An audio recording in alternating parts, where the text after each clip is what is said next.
મીરાએ આ શું મંત્ર તંત્ર કર્યા કે ઘોડો કુંવરને આકાશે લઈ ગયો?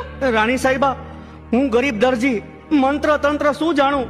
કુંવર સ્વયં ઘોડાને આકાશે લઈ ગયા છે. પિતાશ્રી, મેરાએ કીધું તું કે જાદુઈ લીલુડો ઘોડો એકદમ તૈયાર છે. જાદુઈ. મેરાય, આ જરૂર કંઈક કામણ ટુમણ છે.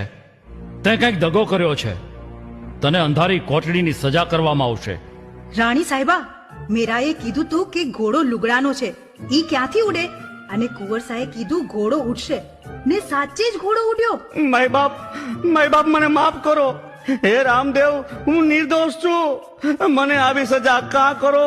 મને બચાવો રામદેવ, કાળ કોટડીથી બચાવો.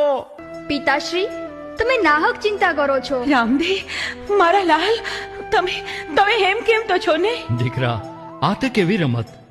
મેરાય દરજીને ઘોડો ઉડતો જોવો તો તે ઘોડો ઉડ્યો. કેમ મેરાય, ઉડ્યો ને? હે રામદેવ, મને બચાવો. સાચી હકીકત જણાવો, નહીતર મને કાળ કોટડી મળશે. મેરાય, તે ઘોડાની અંદર મેલા ગાભા લુગડા નાખી ઘોડો બનાવ્યો, તેથી દુઃખ સહન કરવું પડ્યું. રામદેવ, તમે અંતર્યામી છો. મને એમ કે ઘોડાની અંદર જૂના કપડા નાખીશ તો કોને ખબર પડશે? ક્ષમા કરો કુંવરસા, ક્ષમા કરો. પિતાશ્રી, મેરાઈને માફ કરી દ્યો. ભલે બેટા,